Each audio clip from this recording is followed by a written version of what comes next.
The forest whispered secrets as King Alaric moved through the ancient trees. Autumn had painted the woodland in amber and gold, leaves crunching beneath his boots as he tracked a wounded stag. As Alpha of the Northern Territories, he rarely hunted alone, but today he'd needed solitude, a reprieve from the endless politics of court and the weight of his crown. His wolf stirred beneath his skin, senses heightened beyond human capability. The scent of pine and earth filled his nostrils. But something else caught his attention. A faint trace of smoke, barely perceptible, carried on the breeze. Alaric paused, lifting his head to better catch the scent. It wasn't the acrid smell of a forest fire, but the comforting aroma of a controlled hearth. Strange, they were deep in the Blackwood, miles from any settlement. His people knew better than to trespass here without permission. These woods belonged to the royal pack, and while he wasn't a cruel ruler, he was protective of his territory. Abandoning his hunt, Alaric changed course, following the scent. It led him deeper into the forest. To a part even he rarely visited, a rocky outcropping that rose from the forest floor like the spine of some ancient beast. The smoke grew stronger, but still subtle enough that only a wolf's keen senses could detect it. As he approached the rocks, he noticed something peculiar. Narrow gap between two boulders, barely visible unless you knew exactly where to look. The smoke emanated from within. Alaric narrowed his eyes, his wolf's vision piercing the shadows. This wasn't a natural formation. It was an entrance, cleverly disguised. Who would hide here? He murmured to himself, his deep voice barely audible. And why? Caution warred with curiosity. As king, he should call for his guards, have them secure the area before investigating. But something pulled at him, an instinct he couldn't ignore. His wolf, usually so calculated in its movements, urged him forward with unusual insistence. Alaric squeezed through the gap, finding himself in a narrow tunnel that sloped downward. The ceiling was low, forcing him to duck his head. The smoke grew stronger, mixed now with other scents, cooking meat, herbs, and something else. Something that made his wolf stand at attention. Children, wolf children, and beneath that a female scent. One that made his nostrils flare and his heart rate quicken inexplicably. The tunnel opened suddenly into a large cavern, illuminated by a small fire in its center. The smoke escaped through a natural chimney in the rock ceiling. The cave was surprisingly home of furs, and woven blankets covered the stone floor. Crude shelves had been carved into the walls, holding clay pots and bundles of dried herbs. A pot bubbled over the fire, filling the air with the aroma of rabbit stew. But it was the occupants that froze Alaric in place. Children, 12 of them, ranging from toddlers to adolescents, scattered around the cave in various states of play and rest. Some were fully human in appearance, others partially shifted with fur patches and pointed ears. And 2 were in complete wolf form, small pups wrestling near the fire. All bore the unmistakable scent of werewolves. And standing between them and Alaric, a crude spear pointed directly at his heart, was the most striking woman he'd ever seen. She was tall and lean, with strength evident in her stance. Wild auburn hair fell in tangled waves past her shoulders, framing a face smudged with dirt, but beautiful in its fierceness. Her eyes, a startling amber that seemed to glow in the firelight, held no fear, only determination and a warning. She wore simple clothes patched together from animal hides and what looked like scavenged fabric. "Take another step, and I'll put this through your heart," she said, her voice low and steady. King or not. The children had gone silent, the smaller ones scurrying behind the older ones, who positioned themselves protectively around the toddlers. They moved with the coordination of a pack that had practiced this maneuver many times.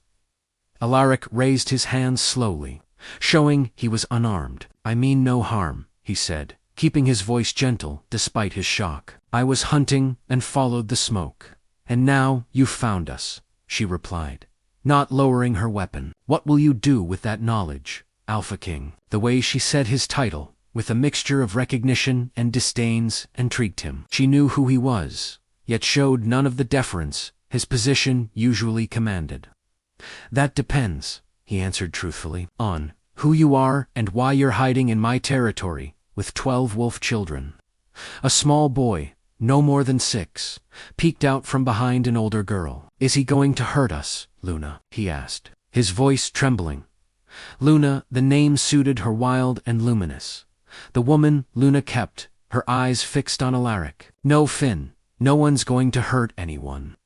The threat in her voice was unmistakable. Alaric studied the children more carefully. They didn't look related. By blood, their coloring and features. To diversiate, they moved as a cohesive unit. Their clothes were clean, but worn.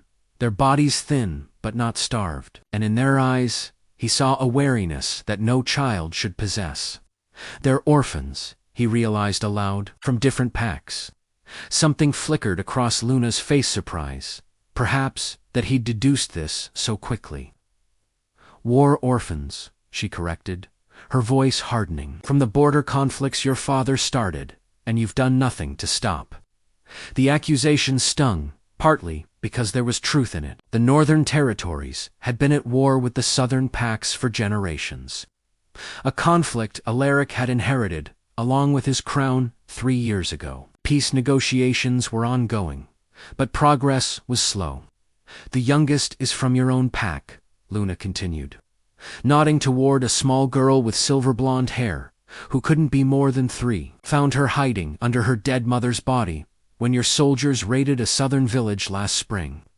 Alaric felt sick. He'd ordered no such raid, which meant his commanders were acting without authorization. The politics of his court were more treacherous than he'd realized.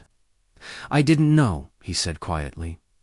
Luna gave a bitter laugh. That's the problem with kings. They never do. One of the older boys stepped forward, placing a protective hand on Luna's arm. He was perhaps 14, with dark hair and eyes that held wisdom beyond his years. Luna, he said softly, he doesn't smell like a threat. Alaric was impressed. The boy's senses were well developed, if he could discern intent from scent at his age. Luna hesitated, then slowly lowered her spear, though she kept it ready. What do you want, King Alaric? The way she said his name sent an unexpected shiver down his spine. First, to understand, he replied honestly. How long have you been here? How have you managed alone? 3 years, she answered, after a moment. And we manage because we must. 3 years, since just before he took the throne. These children had been living in a cave, while he'd been ruling from his comfortable castle. Oblivious to their existence, a small girl with curly brown hair approached cautiously, sniffing the air around him. He smells like pine trees and thunder, she announced to the group, which seemed to ease some tension in the cave. Luna's lips twitched, almost forming a smile. Mira has the best nose among us, she explained. She can smell lies. Alaric crouched down to the child's level, careful to move slowly. And what does a lie smell like, little one? Like rotten eggs, Mira replied seriously. You don't smell like that. I'm glad to hear it, he said, equally serious. I don't like rotten eggs either. A few of the children giggled, breaking the tension further. Luna watched the interaction with guarded eyes, her posture still defensive, but less overtly hostile. You still haven't said what you intend to do, now that you've found us, she reminded him. Alaric stood, meeting her gaze directly. That depends on what you want. Luna, these children need proper care, education, protection. She cut in fiercely. They have me. One woman against the world, Alaric observed. Impressive, but unsustainable. We've managed this long, at what cost to yourself? Fee asked softly. Something vulnerable flashed in her eyes before she masked it. My costs are not your concern, Alpha King. But they were, Alaric realized, with startling clarity. Something about this fierce, protective woman and these resilient children had awakened a protective instinct in him that went beyond his duty as king. I propose a truce, he said. I'll keep your secret for now, but I'll return tomorrow, with supplies, food, medicine, warmer clothes for the coming winter. Luna's eyes narrowed suspiciously. And in return, for conversation, Alaric replied, about how we might end a war that's creating orphans faster than even you can save them. The older boy who had spoken earlier stepped forward again. We should accept. Luna, winter is coming, and Kira's cough is getting worse. As if on cue, a thin girl of about 8, huddled in the corner, gave a painful, rattling cough that echoed in the cave. Alaric saw the conflict in Luna's ice pride warring with practicality. Suspicion with hope. He waited, giving her the space to make her own decision. Finally, she nodded once, a sharp, decisive movement. Tomorrow, alone. If you bring guards, we'll be gone. You have my word, Alaric promised. The oath binding in a way that went beyond mere words. His wolf recognized the importance of this moment. This meeting, that felt somehow fated, as he turned to leave. The smallest child, a boy, barely old enough to walk, toddled forward and grabbed his hand with sticky fingers. Story, he asked. Hopefully Luna moved to intercept, but Alaric was already crouching down again. Let him speak, Alaric said, his voice dangerously calm. Words are wind. Actions have consequences. A knock at the door interrupted them. Thorn moved to answer it, exchanging quiet words with someone in the hallway, before turning back to Alaric with a puzzled expression. There's a healer here to see you, he said. Not one of ours. Says she was sent by the Northern Elders. Alaric stilled. The Northern Pack was largely considered a myth these days. Once powerful bloodline, decimated in the Great War 3 generations ago. Occasionally, wolves claiming Northern heritage would appear at the borders, but true Northern blood was rare. Send her in, he commanded. Ignoring Marin's disapproving frown, the door opened to admit a figure shrouded in a familiar blue cloak. The hood pulled low to conceal her face. Alaric's wolf surged forward in immediate recognition, though he kept his expression neutral. The scent of wild honey and herbs confirmed what he already knew: his mysterious savior had returned. Your Majesty, she greeted, her voice carefully modulated as she bowed. The Northern Elders send their regards and offer my services for your recovery. It was a clever pretense. The guards would have stopped an unknown wolf at the gates, but one claiming to be sent by elders, even elders, most believed to be extinct, would be granted an audience out of diplomatic courtesy. Leave us, Alaric told his advisors, meeting Thorn's concerned gaze. All of you, sire, I must protest, Marin began, eyeing the newcomer suspiciously. That wasn't a request, Alaric said quietly, once they had reluctantly departed, closing the heavy oak door behind them. Alaric turned his full attention to his visitor. She remained still, hands clasped before her, face hidden in shadow. You're either very brave or very foolish to come here, he said, circling her slowly. Lyra, her head tilted slightly at the use of her name. Perhaps both. Alpha King, remove your hood, he commanded, stopping directly before her. I would see the face of the woman who saved my life. For a moment he thought she might refuse. Then, slowly, she raised her hands and pushed the hood back. Alaric's breath caught. In the ravine, smoke and pain had obscured his vision. Now, in the clear light of day, he could truly see her. She was younger than he'd expected, perhaps in her mid-20s in human years, though with wolves, appearances could be deceiving. Her face was heart-shaped, with high cheekbones adorned with those strange silver crescent markings he'd glimpsed before. Her hair, freed from the confines of the hood, fell in waves of deep auburn to her waist. But it was her eyes that held him captive, amber, with flecks of gold, ancient eyes in a young face, holding knowledge that seemed impossible for her years. Satisfied? She asked, a hint of defiance in her tone. Why have you returned? He countered, ignoring her question. You made it clear you wished to remain hidden. Lyra moved past him to the table, where healing supplies were laid out, her movements graceful and deliberate. Your wound was treated with blood magic. I couldn't fully neutralize it. In the forest, she began sorting through the herbs, selecting several with practiced ease. Without a second treatment, the magic will fester, eventually reaching your heart. Alaric frowned. He'd felt fine, better than fine, actually. His wolf had been unusually alert, his senses sharper than ever. "I feel no pain." "You wouldn't," she replied, crushing herbs in a small mortar. "That's part of the deception. The magic masks itself, making you feel stronger while it weakens you from within." She glanced up at him. "Take off the bandage."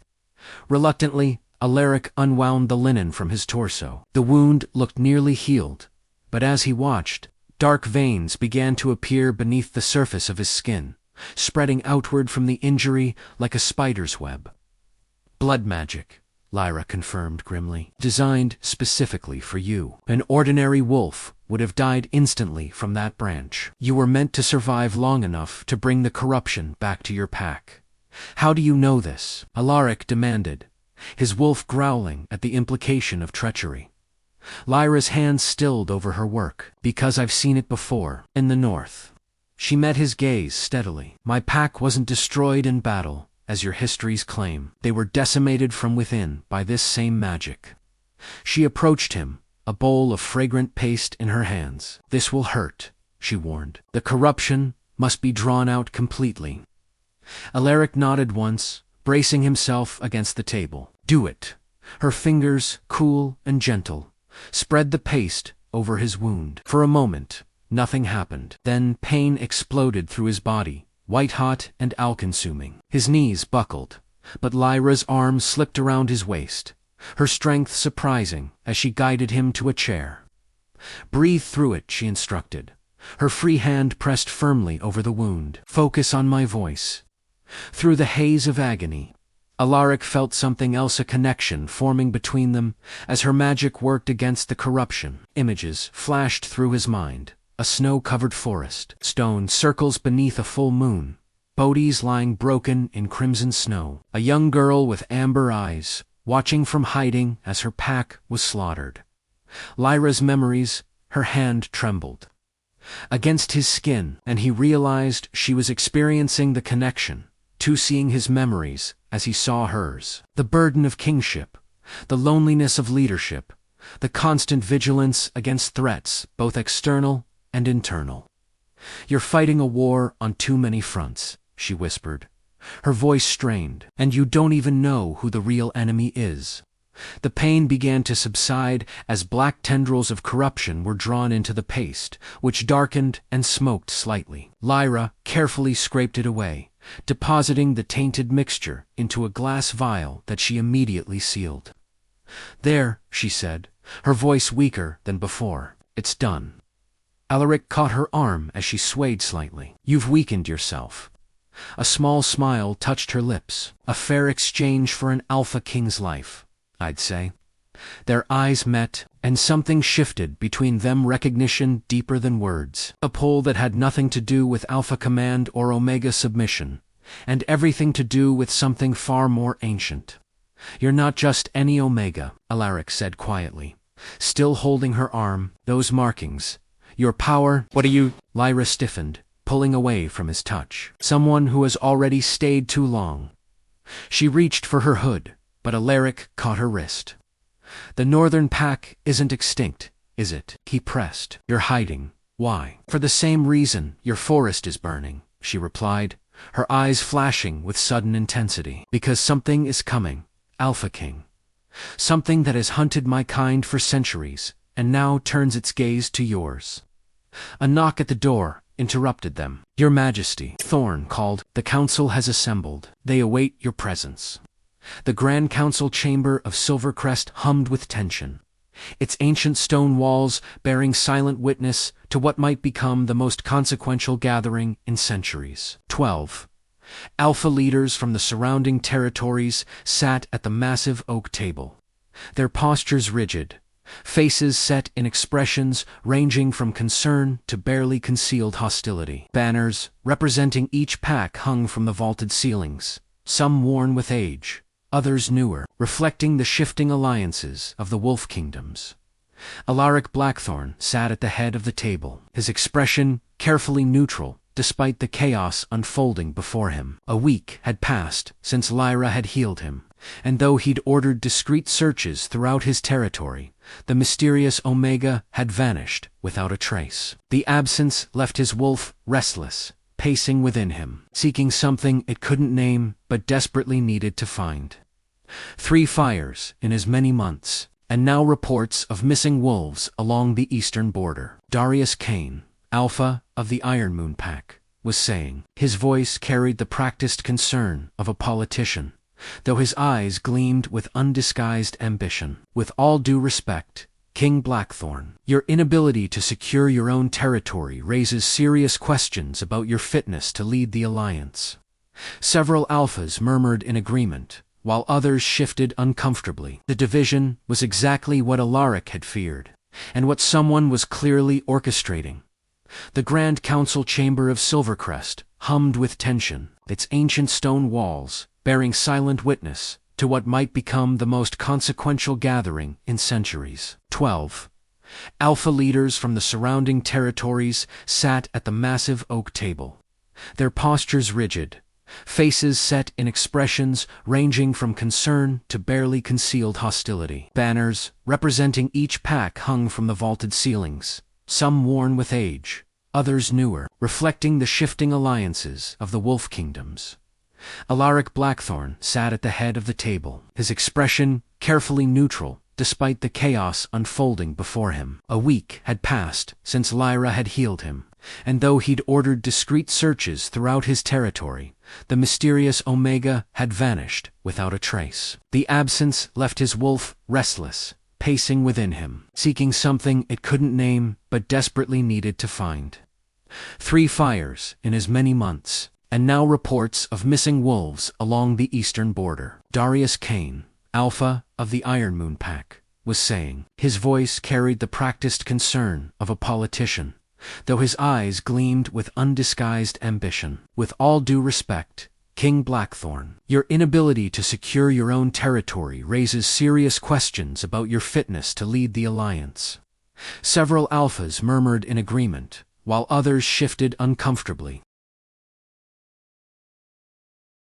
The division was exactly what Alaric had feared in, what someone was clearly orchestrating. The attacks are not random, Alaric replied, his voice calm but carrying the subtle resonance of alpha power that commanded attention. They follow a pattern that suggests a coordinated effort to destabilize not just Silvercrest, but all our territories. He rose, moving to the large map spread across one wall. The fires have formed a perfect arc along our eastern border. He traced the line with his finger, each one precisely 21 miles from the next, each burning for exactly 3 days, before mysteriously extinguishing. Coincidence, scoffed Kane. There's more, Alaric continued, ignoring the interruption. The missing wolves, 3 from each affected territory, all disappeared on the night of the new moon, and all were found 3 days later with no memory of where they'd been, but with these marks on their wrists. He unrolled a parchment, showing a detailed drawing of a strange symbol, 3 interlocking crescents, surrounding what appeared to be an inverted star. Alina Frost, the silver-haired alpha of the mountain territories, leaned forward with sudden interest. I've seen this mark before, she said, her voice hushed. In the ancient texts, it's the sigil of the Voidwalkers. A heavy silence fell over the chamber. The Voidwalkers were creatures of legend, beings said to exist in the space between worlds, feeding on magic and life force. Most considered them myths used to frighten pups into obedience. Fairy tales, Kane dismissed with a wave of his hand. Next, you'll tell us the moon goddess herself warned you in a dream. Not a dream, Alaric said quietly, but I have received information suggesting the Voidwalkers are more than myth. The fires, the missing wolves, their attempts to weaken the veil between our world and theirs.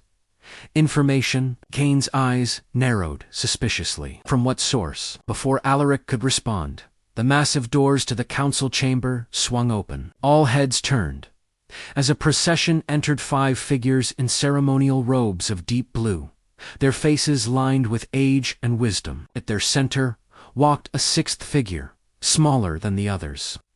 Shrouded in a now familiar blue cloak, Alaric's wolf surged forward in recognition, though he maintained his composure. Lyra had returned, but not alone.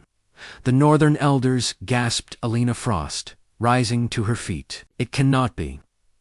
The eldest of the robed figures stepped forward, his white beard reaching nearly to his waist, eyes milky with age, yet somehow seeing everything. "The Alpha King speaks truth," he announced, his voice stronger than his frail appearance suggested. "We have remained hidden these many years, watching, waiting, but we can wait no longer." "This is absurd," Kane sputtered, though uncertainty had crept into his voice. "The Northern Pack was destroyed generations ago." "Not destroyed," corrected the elder. "Scattered, hidden, protecting the knowledge that others would misuse." He gestured to Lyra, who stood silently at his side. "Our seer has confirmed what your king has discovered." The veil weakens. The ancient enemy stirs. Murmurs rippled through the chamber. Alaric's gaze remained fixed on Lyra, whose face remained hidden beneath her hood. His wolf howled within, demanding he cross the room to her, claim her, protect her. He forced the instinct down, focusing on the crisis at hand. "What proof do you offer of these claims?" challenged Kane, recovering his composure. "We know nothing of this... person." He gestured dismissively toward Lyra. "For all we know, this could be an elaborate deception to distract from King Blackthorn's failures." The elder's expression hardened. "You question the word of a northern seer." "I question convenient appearances and vague warnings," Kane retorted. "If this threat is real, let your seer show her face and speak plainly." A tense silence fell over the chamber. The elders looked to Lyra, who had remained motionless throughout the exchange. Slowly she stepped forward, moving to the center of the room, where all could see her.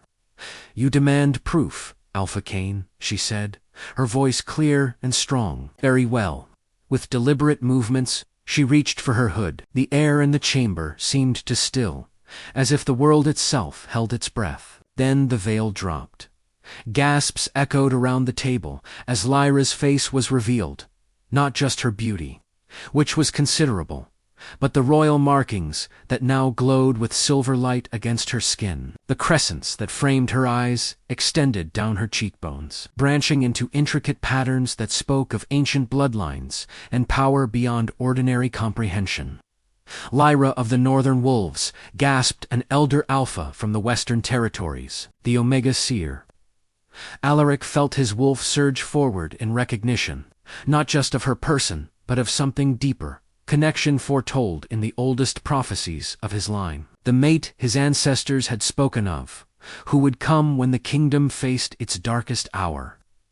"I have walked the void between worlds," Lyra announced, her amber eyes now glowing with an inner light that cast shadows across the chamber. "I have seen what comes for us all. The fires are not random attacks. They are ritual sites.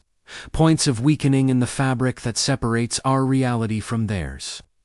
She moved to the map, placing her hand over the marked fire sites. Where her fingers touched, the parchment illuminated, revealing lines of energy, connecting the points in a complex pattern invisible to ordinary sight. "A summoning circle," she explained, "one that requires one final component to complete." Her gaze swept the room, finally settling on Alaric, the blood of the Alpha King, descendant of the one who sealed the void 1,000 years ago. Understanding dawned on Alaric's face. "The branch in the forest. It wasn't meant to kill me immediately."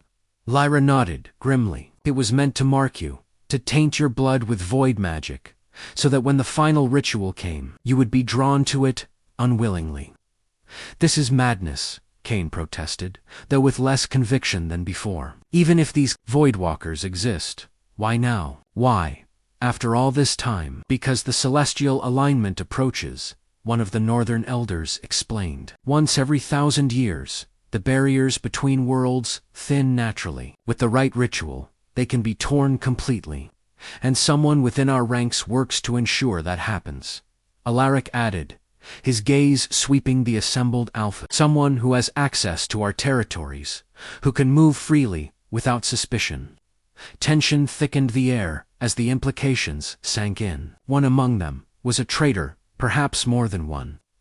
"I have proof," Lyra said quietly, reaching into her cloak to withdraw a small wooden box. She placed it on the table and opened it carefully. Inside lay a silver dagger, its blade etched with the same symbols found on the missing wolves. The handle was wrapped in leather that bore the unmistakable crest of the Iron Moon Pack, found buried at the center of the most recent fire site, she explained. Along with these, G tipped the box, and 3 silver rings clattered onto the table's signet rings. Belonging to the missing wolves from Kane's territory, all eyes turned to Darius Kane, whose face had drained of color. "This is a setup," he snarled, half rising from his seat. "I've been framed." "Perhaps," Lyra acknowledged calmly. "Or perhaps you are merely a pawn in a larger game. The void corruption can take many forms, including possession." She approached Kane slowly, her hand extended. "Allow me to see the truth, Alpha Kane. If you are innocent, I will know it." Kane's eyes darted around the room, calculating his options. Then, with the speed of a desperate predator, he lunged not at Lyra, but at Alaric, a hidden blade suddenly gleaming in his hand. "The circle will be completed," he hissed, his voice distorted, eyes bleeding to black. "The masters will return." Alaric moved to defend himself, but Lyra was faster. She stepped between them, her hands raised as a shield of blue energy materialized. Kane's blade struck the barrier and shattered, the fragments turning to ash that swirled in an unnatural wind. Void touched, Lyra confirmed, her power flaring brighter. "The corruption has taken him completely." Kane's body contorted unnaturally, his skin cracking to reveal darkness beneath. "You cannot stop what comes," he said, his voice now a chorus of whispers. "The Alpha King's blood will open the way. If not today, then soon." With a gesture from Lyra, silver chains of light wrapped around Kane, binding him in place. "The Northern Pack has prepared for this moment for generations," she said, her voice carrying the weight of ancient oaths. "We will not fail now." She turned to face the assembled Alphas, who watched in stunned silence. "The time for hiding is over. The time for unity has come." Her gaze found Alaric's, and in that moment, something passed between them: recognition, certainty, destiny. "The prophecy speaks of darkness rising," she continued, addressing them all, but her eyes never leaving Alaric's. "But it also speaks of light prevailing, of the Alpha King and the Omega Seer, standing together against the void." Alaric moved to her side, his decision made. Before the assembled council, he took her hand in his, their fingers intertwining as naturally as if they had done so 1,000 times before. "Together," he agreed, feeling the bond between them strengthen, his wolf finally settling in recognition of what it had always known. The chamber doors burst open again, this time, revealing Thorn, Alaric Spata, his expression grim. "Your Majesty, the eastern border is under attack. The forest burns again, but this time, the flames are black." "The final sight," Lyra whispered, her grip tightening on Alaric's hand. "They're attempting to complete the circle without Kane."